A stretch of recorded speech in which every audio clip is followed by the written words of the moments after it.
Hello, bachcho. Let's see the question. The question is identify the favorable conditions for the formation of ionic bond. A low IP, this ionization potential, value of metal, low electron affinity, EA, value of non-metal. B, high IP value of metal and high EA value of non-metal. Option C is low IP value of metal, high EA value of non-metal, and is high IP value of metal and low IP value of non-metal. तो बच्चों question में हमसे पूछा गया है कि जो ionic bond है उसके बनने के फेवरेबल कंडीशंस क्या है, comparing IP that is ionisation potential और इलेक्ट्रॉन एफिनिटी, इन दो प्रॉपर्टीज को कंपेयर करके हम कौन सी फेवरेबल कंडीशंस होगी. तो four options are given, we have to choose the correct. So let's see the key concept. तो बच्चों आयनिक बॉन्ड जो होता है, आयनिक बॉन्ड जो बनता है, it's formed between the metal and the non metal. यहाँ पे बॉन्ड जो बनता है that is between metal and the non metal. ठीक है. जो मेटल्स होते हैं, मेटल्स आर इलेक्ट्रोपॉजिटिव, मींस वो इलेक्ट्रॉन्स लूज करते हैं, दे लूज इलेक्ट्रॉन्स, एंड यहाँ पे इलेक्ट्रॉन कंप्लीटली ट्रांसफर होता है to the non metal. Clear. As a result यहाँ पे दो आयंस बनते हैं, positive ion and negative ion.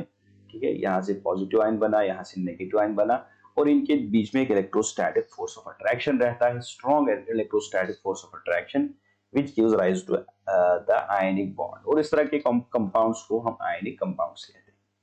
Now हमें कंपेयर करना है IP values and EA value. ठीक है.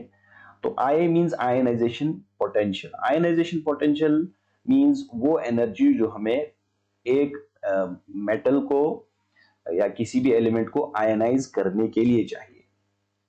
ठीक है. मींस उससे इलेक्ट्रॉन को निकालने के लिए चाहिए.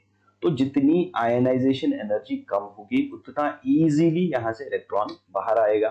ठीक है. मींस आयनाइजेशन पोटेंशियल लो होने का मतलब यह है we will require less energy to take electron out of it. ठीक है. एंड इलेक्ट्रॉन एफिनिटी वो प्रॉपर्टी है जिसमें एक मेटल और we can say in which an element has the affinity for electron, उसको इलेक्ट्रॉन लेने की बहुत ही ज्यादा इसमें एफिनिटी होती है टुवर्ड्स इलेक्ट्रॉन. ठीक है. तो जितना एफिनिटी ज्यादा होगी और जितना आयनाइजेशन पोटेंशियल कम होगा, सो इसमें अब जो इलेक्ट्रॉन है वो तो मेटल लूज करेगा. ठीक है. therefore metal should have, we can write it like this, put it like this. so metal जो है, metal should have low IP, और जो नॉन मेटल यहाँ पे होगा जिसके साथ इसकी बॉन्डिंग होगी, non metal should have high electron affinity, so that यहां से इजिली इलेक्ट्रॉन निकले और उसको इजिली गेन करे.